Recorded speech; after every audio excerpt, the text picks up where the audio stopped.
Alright everyone, welcome to the third and final wing of the If I Could Make a Raid series.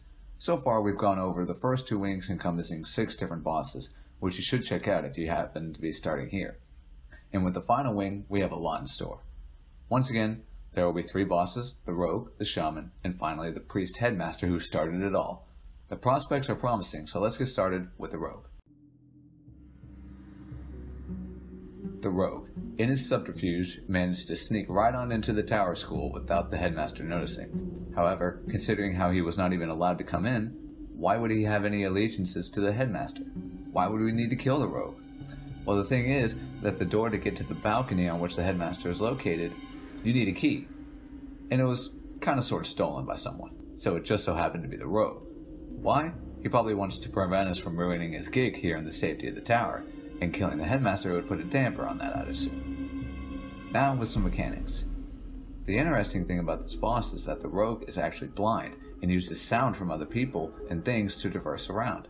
So whenever a player moves, he gains a stack of noise essentially, and upon reaching 10 stacks of noise, the boss will know where the player is and shadow step him, starting off with low damage assassinations.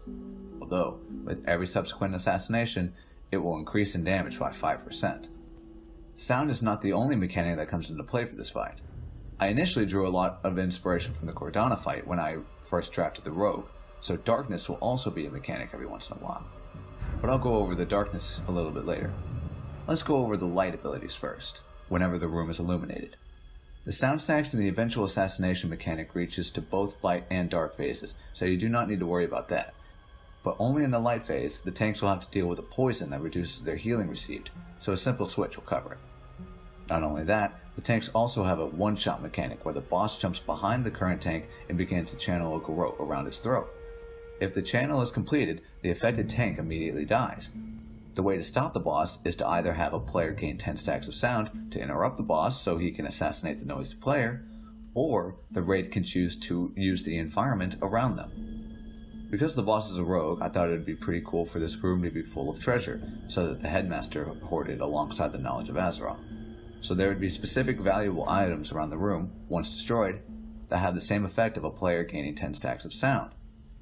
This loud sound of the item being destroyed would also cause the boss to leap off the tank and head to where the sound originated and attempt an assassination. Not only do the tanks get to have a lot of fun with this boss, there is also an interruptible cast that applies a second poison to the boss's dagger, that increases overall damage by 10% for every time it is cast.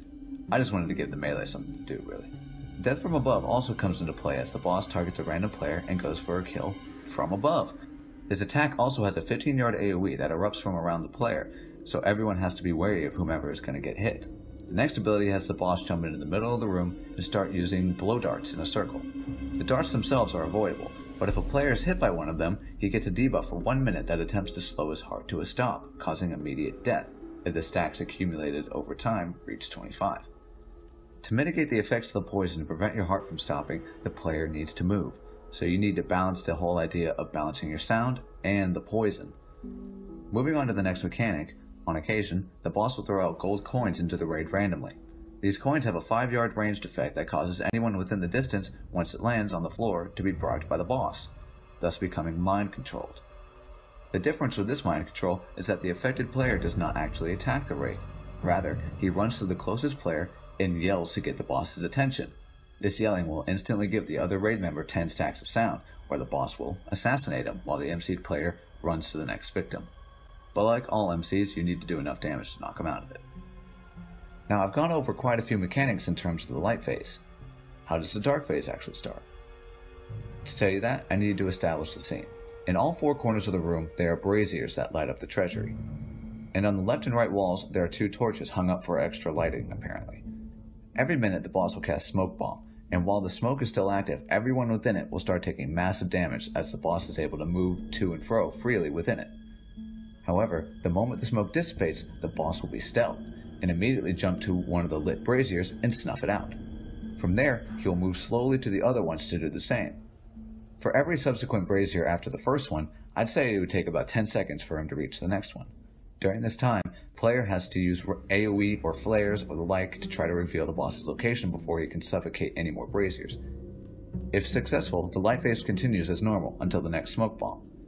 But if the raid is either 1, unsuccessful at revealing the boss, or 2, there have been 4 smoke bombs cast, and the boss by default suffocates all 4 braziers, the dark phase begins. The dark phase itself is not as crazy as the light phase, but the differences begin with the fact that you cannot attack the boss during this phase, as you can't sing him. Another thing is that the sound stacks accumulate twice as fast in the dark phase, so moving becomes even harder to pull off. In the end though, the main idea behind the dark phase is to light all 4 braziers to begin the light phase again. With the 2 torches placed on opposite walls, the people will need to separate, of course, to start getting them into the braziers for lighting. To actually get the torches to the braziers, the raid will need to pass the torches from player to player. This is because with the increased sound stack accumulation, the boss is going to notice you more quickly, and if you just so happen to get 10 stacks of the torch, the boss will both assassinate and kidney shot you. The kidney shot stuns the player for 5 seconds while sending the torch 15 yards away in another direction. Not only that, the torch itself creates sound stacks for anyone within 5 yards of whomever is holding it, and they increase over time for the player holding it as the fire crackles in your hand. The constant sound generation is more than enough reason to try not to hold on to it. But if your raid was bad at the eye for Iskar, I'm sorry. Finally, what's the boss doing in his free time while you guys are trying to liven up the room? Not much really. He is simply casting phantom knives all around the room, so that'll be fun to avoid. But the moment the braziers are relit, the light phase will reset. You know, it's funny to think we still have mythic mechanics. Alright, let's go. With the blind rogue having relied solely on sound to find players up to this point, it turns out another one of his senses has heightened as well. Smell. The scent of blood now fills the room as players not only make sound, but also have to avoid getting blood on themselves. When you reach 10 stacks of blood, the player gets eviscerated by the boss, taking massive amounts of damage, if not killing the player right there if he has lower health. Therefore, getting 10 stacks of blood does pretty much the same thing as getting 10 sound stacks, but instead of increasing damage taken for every subsequent hit like the sound mechanic, the blood has the player take a lot more actual damage outright, as you are able to avoid getting blood on yourself, unlike the inevitable sound generation. The blood attack also does not stack in damage. Also, the player is able to remove blood stacks by moving around, so it may end up being a battle to either stand still or move to reduce the blood stacks. Other than that, there are a couple more additions to the mechanics of the normal and heroic fight. The tank debuff that poisons the target, causing decreased amounts of healing taken, not only hurts the current tank, but poison is now expunged from the tank. This will leave pools of poison on the floor where the tank is standing for 1 minute, and it will damage anyone stood within it. On occasion, the boss will also throw out caltrops all over the floor that cause blood to puddle if someone were to step on one. The players are not the only ones affected by the bleed mechanic, however. The boss also has his own mechanic. Whenever the boss either 1 takes damage, 2 picks up blood puddles off the floor, or 3 steps on caltrops, the boss gains stacks of bloodied. Upon reaching 20 stacks of bloodied, the boss jumps into the middle of the room and shakes all the blood off himself, and leaves it in puddles on the floor for players to avoid or to pick up to clean it off. Moving into the transition phase, whenever the boss uses stealth to snuff out the braziers, blood puddles can still be picked up by the boss, so they may be able to reveal the boss's location as he moves across the room. Finally, let's go into the changes with the dark phase. Instead of having 2 torches being provided to the players, the raid gets 4, 1 for each brazier. The thing is though, the braziers need to be turned on within 5 seconds of one another, or the boss will suffocate the flame and knock the torch used 20 yards away.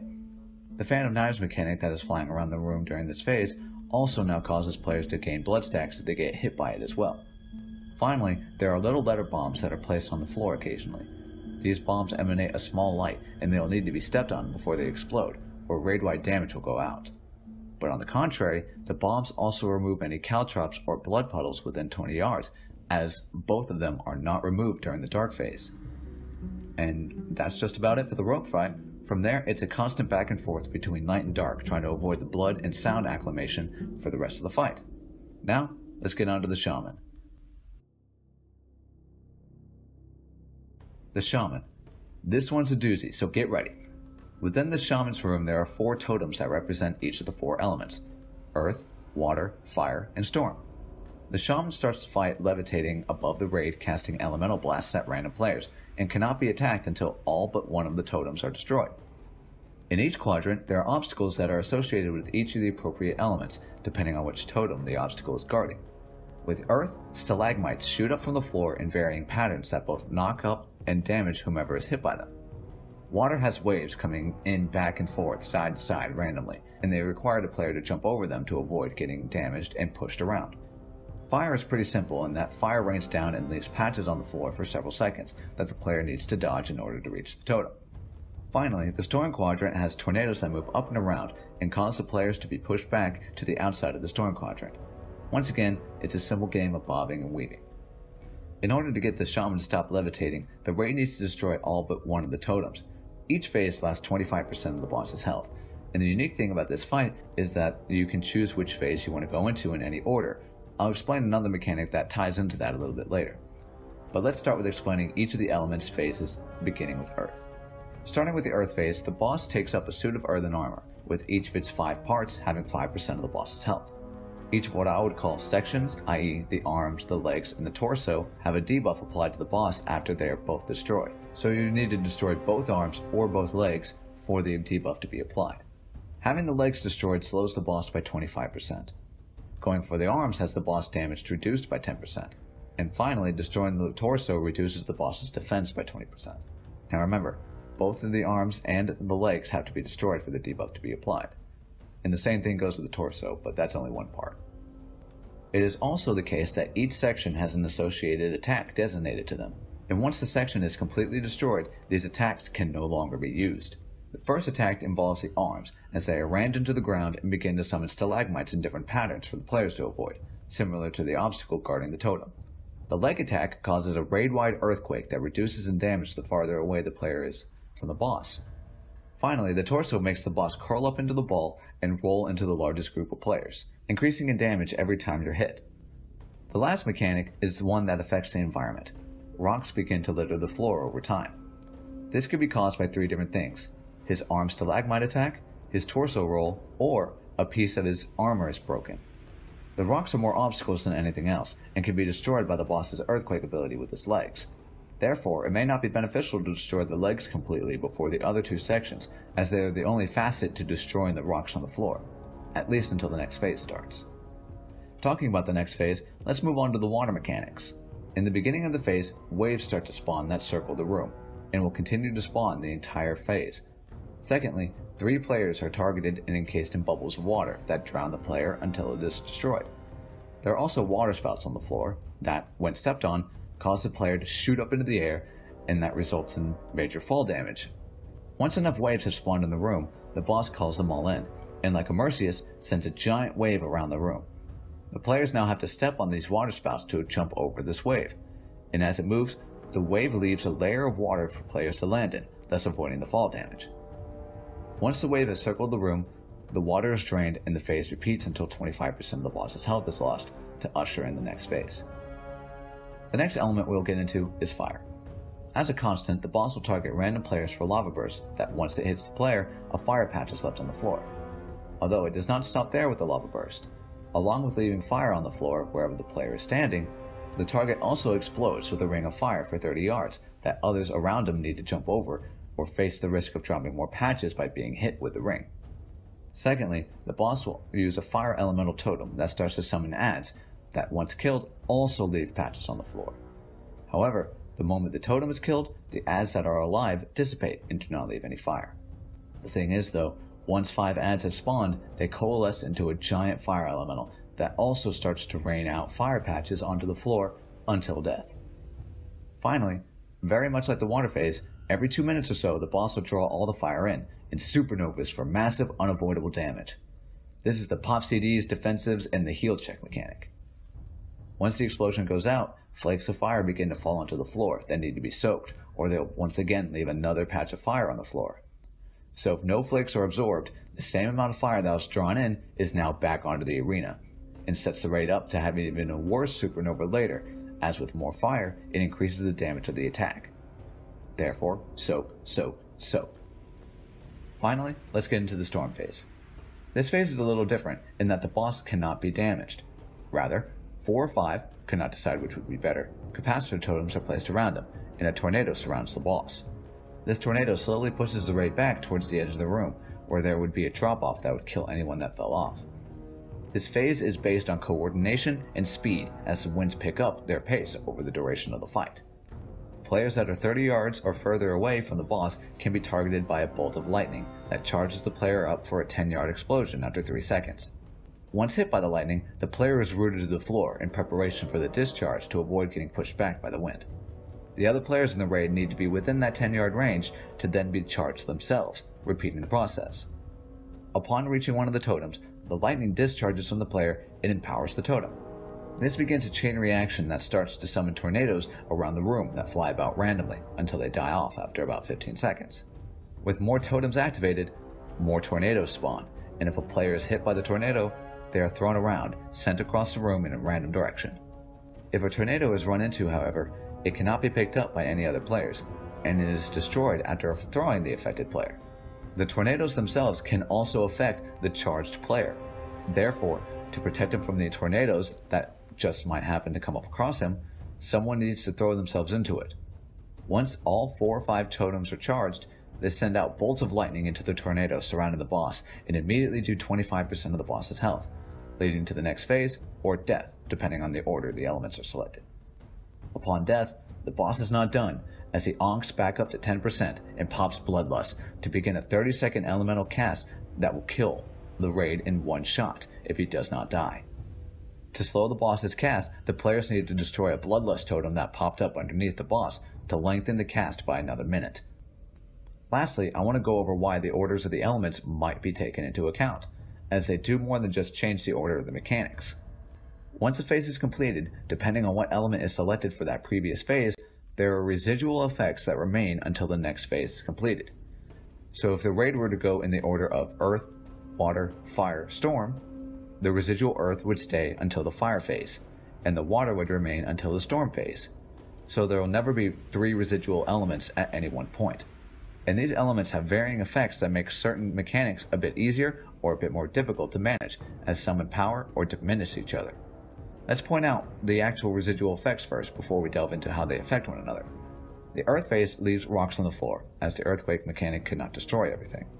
The Water phase, of course, leaves water puddles on the floor and causes players to slip and to be stunned for 1 second if stepped on. The Fire phase leaves fire patches on the floor, and finally Storm has lightning-enhanced tornadoes from the capacitor totems to continue to spawn and fly about randomly. Now, let's get into how each of the elements affect one another. And as a note, the order in which these elements go in does change how the subsequent phase reacts to the residual element. So beginning the fight with Earth and going into Water for the second phase is different than starting from Water and going into Earth.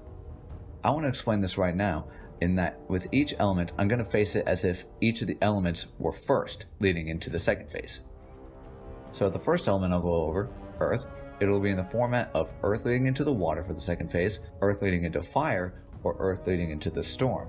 And that'll be the same for all the elements. Alright, enough with the nitpicking, let's jump into it.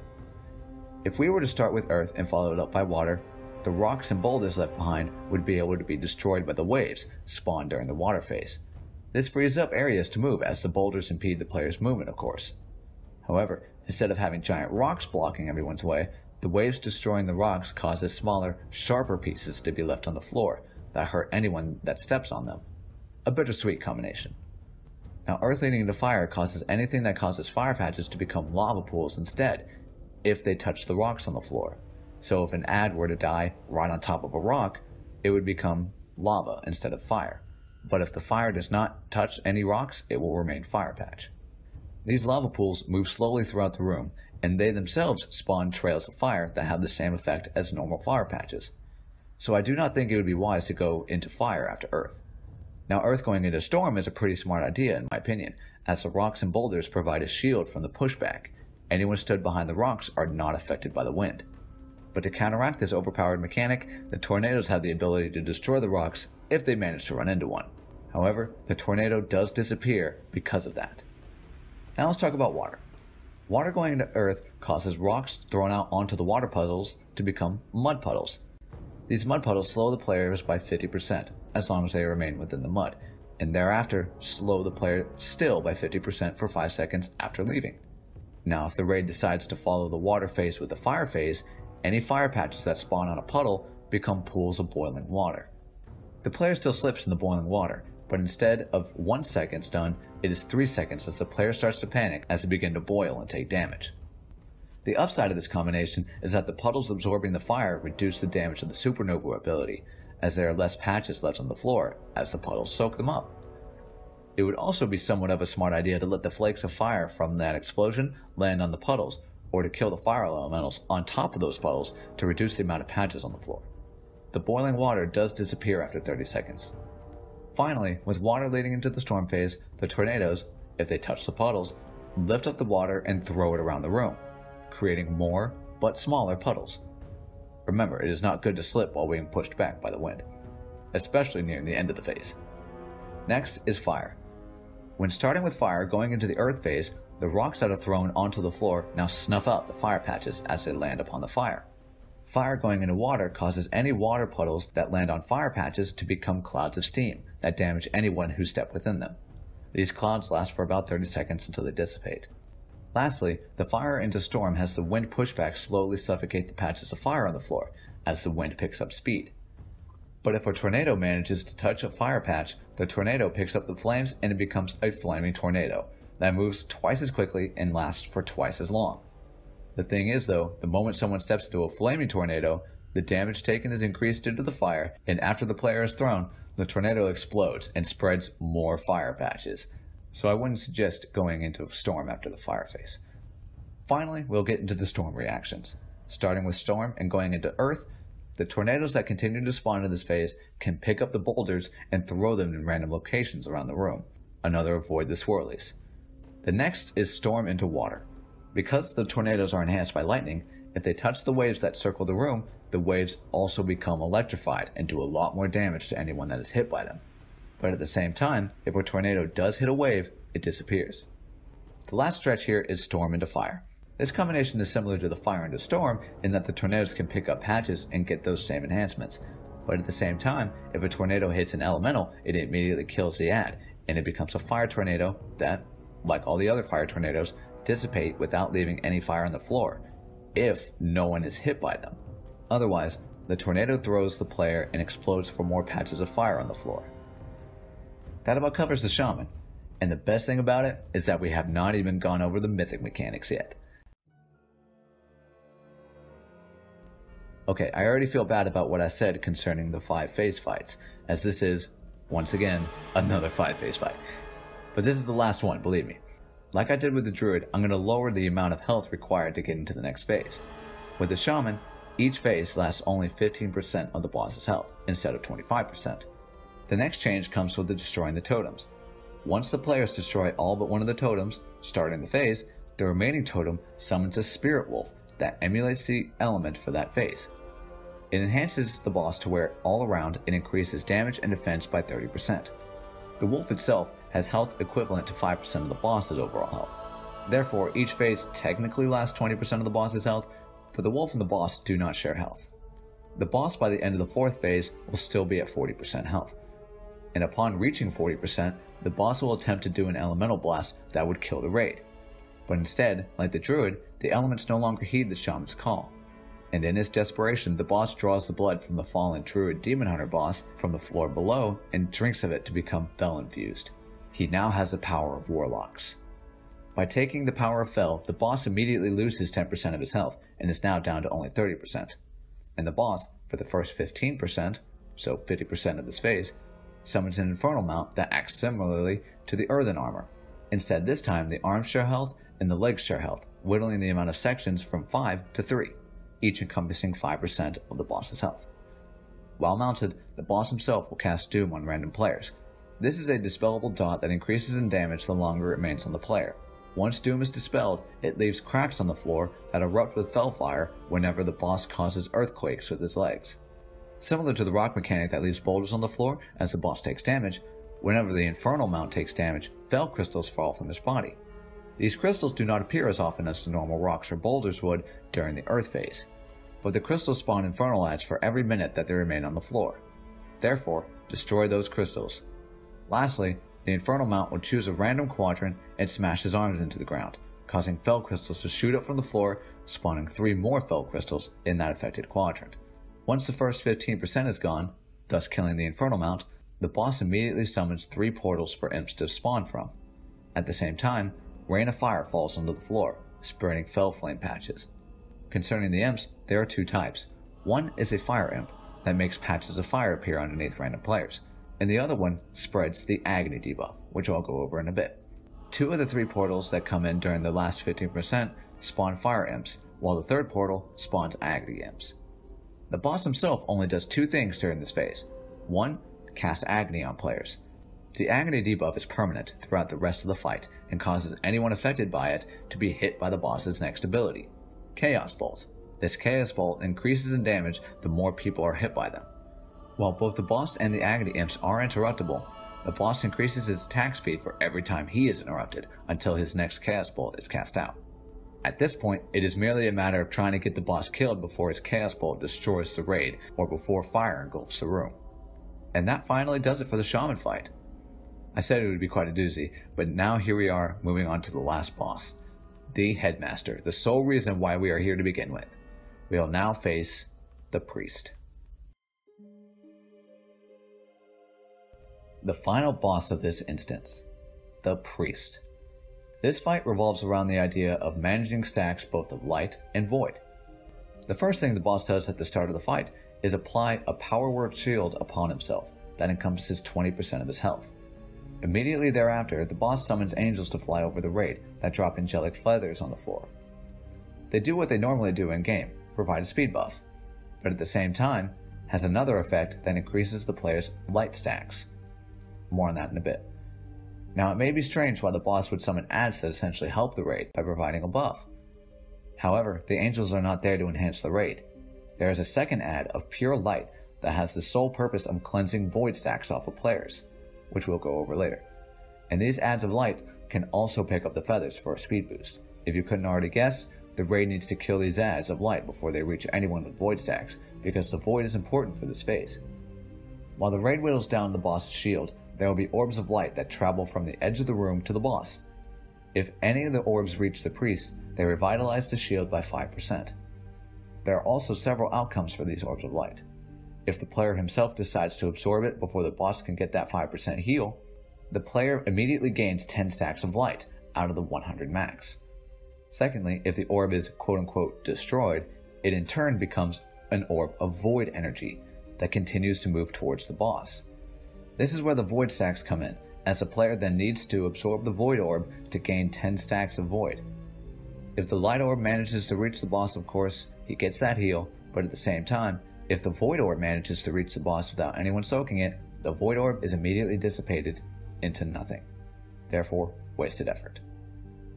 As a recap, during the first phase, the light phase, the light stacks are applied when players pick up angelic feathers, absorb light orbs, or manage to get hit by the light ads that target those with void stacks.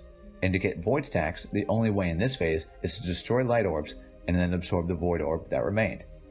But what happens when a player reaches the max of either light or void stacks? When a player reaches 100 light stacks, he, after 10 seconds, explodes for 25 yards with immense rays of holy energy that apply dozens of light stacks and somewhat damages anyone within the radius. This explosion reduces the amount of light stacks down to 50 for the affected player.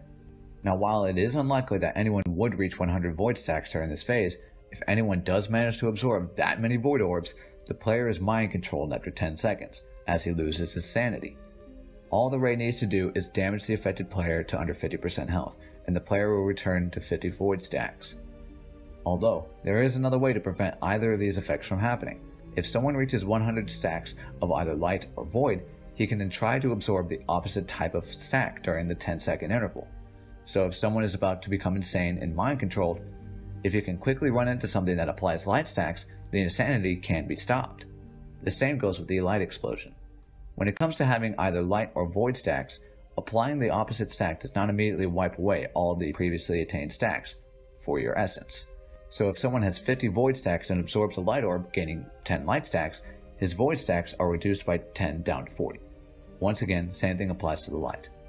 Therefore, a player cannot have both light and void stacks at the same time. The last thing, at least for now, concerning the stacks is that whenever a player has a surplus of either stack, he takes less damage from that associated essence. So people with void stacks take less void damage, and vice versa. Alright, I've gone over a lot of stuff dealing with the orbs and the stacks and the like. So what is the boss doing during this first phase? He does a couple of things. First being casting Cascade onto the raid. This ability applies light stacks to anyone affected, and the way it works is that the boss will target the tank and after 5 seconds will cast Cascade onto him. From there, the Cascade will split and move to the closest person to the tank within 100 yards. It will repeat the process until the ability has traveled a total of 100 yards. So I was thinking that to prevent people with void stacks getting hit with this ability, I imagine the tank and someone else would move into an emptied half of the room and stand about 20 yards or so from one another, so fewer stacks are applied to either of them as it jumps fewer times. Secondly, the boss will tap his staff on the floor 3 times, emanating 3 waves of halos. This is where the feathers may come in handy, as the halo is a major pushback that will require a lot of speed to rush through. Other than that, whenever the boss completely loses his shield, he stops the raid and life scripts everyone into the air and absorbs all the stacks the players have and 50% of their remaining health. This life consumption refills the boss's shield back up to full, resetting everyone's stacks and applying a debuff to anyone that had void stacks and prevents them from gaining void again until the next consumption. So there will be a back and forth when it comes to this encounter, in terms of players absorbing void. Not only that though, the importance of having people with void stacks comes in with this mechanic, as the boss absorbing those stacks of void fills up an insanity bar over time. This is how the phase change occurs. Once the boss's insanity bar is filled, he will switch to a shadow priest as the light abandons him for this corruption. Now everything switches when it comes to the second phase, as this is the actual time you'll be able to hurt the boss, as his shadow phases the remainder of the encounter and the boss no longer casts Power Word Shield. Once the boss phase changes, his insanity bar will drop once again to be filled over time. This is the enrage, as if the bar is filled once again, the boss succumbs to the madness and kills everyone. How do we prevent this? You have to hit him with the light. The orbs of light have now become orbs of void, and the ads of pure light have become void fiends, and the ads that once soared across the sky have now fallen. Yet, they remain uncorrupted. This will be important later. This next phase is a little different, as you will try to juggle both the boss's insanity and your own, as you both gain void stacks / insanity passively over time. Whenever a void orb is destroyed, it becomes an orb of light, whether to be absorbed by the boss to reduce his insanity or to remove void stacks from yourself. Why there is an increased importance to the player's void stacks is that the mind control that affects players upon reaching 100 is more powerful during this phase and requires the raid to kill the player falling into madness. On occasion, the boss will use some of his insanity to summon those void fiends I mentioned earlier, and they will target players with surplus of light stacks to corrupt them. The fiend needs to be killed, as it will be cleansed upon death to return to its original form of pure light. Afterward, the ads of light will run to the boss, exploding with light energy, reducing his insanity and giving the entire raid 5 light stacks. The ad's cleansing is not all good, however. Upon the void fiend's death, a tendril appears where it died, and it mind flays anyone within 8 yards, applying more void stacks for 30 seconds. On a different note, I have almost forgotten the fallen angels. When it comes to those ads, I say again that they remained uncorrupted by the void, but need nourishment to take flight again. To resuscitate the angels, players need to give ads their light stacks by channeling them into the angels. Once the angels reach 100 light stacks, it is revived for 2 minutes. For those 2 minutes, the angel will summon pillars of light randomly around the room that drastically diminish void stacks until complete cleansing. The pillars cannot give players surplus light stacks, however. They are merely reliable means of avoiding 100 void stacks. Now after the 2 minutes, the angel once again needs another 100 light stacks to be revived. The next mechanic involves an interruptible Shadow Word Pain cast, as the boss afflicts random players with the dot. It does not apply void stacks, but it increases in damage for the more void players do have. It is also permanent for the rest of the fight on the affected player, if the boss manages to get the cast off. From there, all the raid needs to do is manage their insanity while keeping the bosses in check as well. As a whole, this fight embodies the idea that from light comes darkness, and from darkness, light. I really hope you like the base fight for the priest, because we still have mythic mechanics to discuss. I've gone over, in one way or another, every single class but one. The Death Knight. Alright, how am I going to incorporate a Death Knight at this point? This is the final boss. Well, it all boils down to the end of the base normal heroic fight. Once the priest dies, his shadowy spirit does not give up, and is ready to destroy everything in order to stop you. So upon death, the priest's void-corrupted spirit sends the raid back into the tower and destroys the floors from underneath you. At the base of the tower lies the body of the priest's fallen student, the paladin. At the same time, the body of the fallen armored angel lies dead within the room as well. It is then when the boss's spirit enters the body of his student, returning to 40% health. Now at Death Knight, he uses Ray's ally on the angel, but in the boss's void-corrupted state, the light-infused corpse is not immediately raised to fight alongside the boss. Next thing you know, the soul of the paladin returns to the battlefield to see what his master has become, and realizes he needs to help us kill his wayward teacher. To do this, the spirit of the paladin begins his own resurrection, but he will need the raid's help to purify the corpse of the fallen angel. Once again, we're going to have to manage orbs, but instead of having to absorb any yourself, all of them are focused on the body of the angel. Therefore, all the light and void stacks have been removed for this phase, and will not be coming back for the rest of the encounter. Instead, all the management comes from preventing the angel's corpse from corruption by the void and the new fel orb derived from the Legion's influence on the lower parts of the tower. The void orbs act in the same way as they did in the previous phases. As they are destroyed, they will become orbs of light. The fel orbs are different in that once destroyed, they remain destroyed, leaving fel corruption on the floor. This corruption is important as it has the capability to corrupt any light orbs that pass over it into fel orbs. To avoid this from happening, players need to kill the fel orbs and soak the corruption that is left behind. The patches of fel do damage to anyone that soaks them, but does not do much other than that. Just be sure, in the very end, soak up those fel patches. The convenient thing about the void orbs is that they remain unaffected by the fel patches. Only the light orbs become corrupted. So if you see a void orb about to run over some fel, it may be advised to wait until it passes over in order to prevent fel corruption. In terms of the effect orbs have on the corpse of the angel starts the phase with 50% purity that needs to reach 100 in order for the paladin to resurrect it. However, if the purity reaches 0 by having too many of both fel and void orbs reach it, the boss is able to resurrect him and the raid wipes. As I just said, both fel and void orbs contribute to corrupting the angel's corpse. But the light orbs that reach him have double the effect of purifying as the fel and void orbs have on corrupting it. So essentially it's a 2-to-1 thing. So for every 1 light orb, you'll need 2 of either fel or void to counteract it. Now, what is the boss doing while the angel is being corrupted or purified? During the time the angel is being resurrected, the boss uses both blood and unholy abilities with a hint of Shadow Priest stashed in there for good measure. First of all, the boss will be casting Marrow Rend throughout the fight. This cast is interruptible, but if not, the boss gets 3 stacks of Bone Shield that reduces damage taken by 10%. The stacks are dispellable and will continue to rise if the boss is neither interrupted or dispelled. Next, very much like the Paladin fights Consecrate, the boss will cast Death and Decay beneath himself. Anyone stood within it gets Blood Plague applied to them.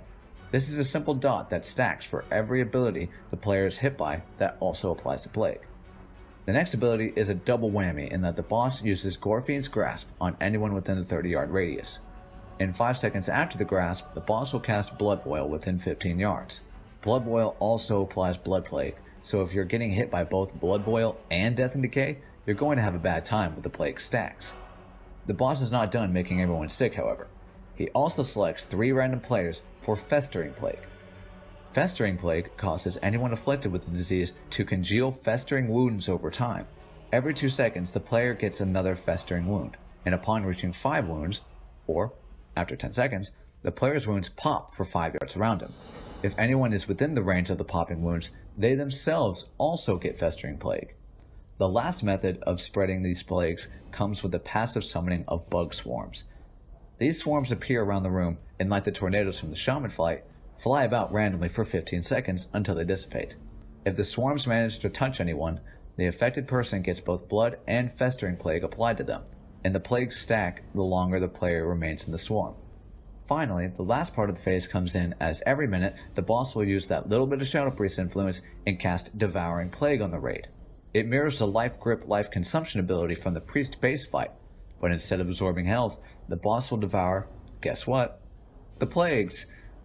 The Devouring Plague cast does more damage for the more stacks of either plague you have, so if you're just getting hit by every mechanic, this cast is going to hurt. Another effect Devouring Plague has is that for every blood plague the boss absorbs, he gains a little bit of health, and for every Festering Plague, he gains a slight damage increase. Once the boss reaches 20%, 50% for this phase, he switches from Blood and Unholy abilities to Blood and Frost abilities. Festering Plague and the Swarms no longer spawn in this phase, but things like Gorfian's Grasp into Blood Boil, the Merrowwind Cast, and the Devouring Plague are still in effect. The boss is not much different from before, but he does get some more unique attacks. First of all, the boss casts Remorseless Winter. This is a base raid-wide AoE that starts slowly but builds up over time. It also applies the new disease, Frost Plague. Glacial Advance has also come into play, as when the boss casts it, glaciers spawn in the middle of the room and start to spread and move outward to the walls of the room. The next attack is Howling Blast. This ability causes the boss to target the current tank and knock him back, applying a lot of Frost Plague to him. Both the knockback and the Frost Plague application can be mitigated by having more players soak the blast with the tank. Finally, the boss replaces Death and Decay with Defile. It acts similarly in the way that it applies both Blood and Frost Plague, but is also enhanced in that Defile increases in size for more people stood within it, and it causes the boss to apply both Blood and Frost Plagues with his auto attacks while inside the Defile's range. Alright, it's been a while since I mentioned the Angel and its resurrection. I will tell you now that it is possible to go the entire fight without actually resurrecting the Angel, if the raid happens to not be able to completely purify him. But in the event that the Angel does get to fight for the raid, which can be at any point in the encounter, here's what he can do.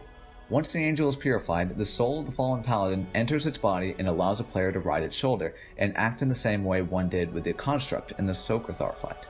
First of all, regarding its health and overall management, the orbs continue to spawn with a directive of corrupting the Angel. But while the Angel is up, the Void and the Fel orbs reduce the Angel's light energy, which powers both the Angel itself and its abilities. So if the Angel is constantly being hit by the Void or Fel orbs, and/or is using its healing abilities a lot, he will quickly lose his energy and upon reaching 0, needs to be recharged by the light orbs. The loss of energy by using the abilities or being hit by the orbs can be offset by continuing to funnel the light orbs into the boss so they can revitalize the Angel while he remains active. Concerning the Angel's actual abilities, the first heal comes in the form of Pillars of Light that cleanse the plagues off of players who step inside it. Once enough plagues are removed, the pillar disappears. Secondly, Consecrate is able to be used to counteract both Death and Decay and Defile, as it purifies the ground so players are not bottlenecked due to reduced ground space. The next two abilities involve the Angel doing damage, just in case the healing is not required.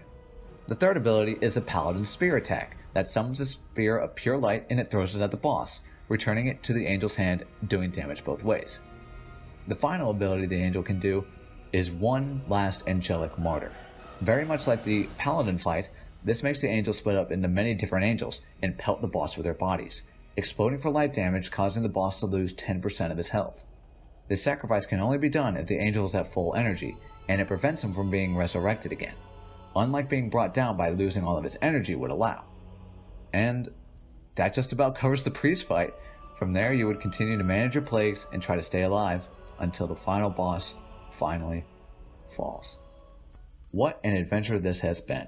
Here we are, 9 bosses later. We have covered a lot in this little series. At least for me it seems like a lot. But I'm just glad everything came out like it did. Please, tell me what you guys thought about this final wing and about the entire raid in general. Did you love it? Hate it? What kind of changes would you have made? Other than that, if you have any questions, quarrels, or queries, be sure to let me know. I'm Cucumber, and remember, pass the dressing.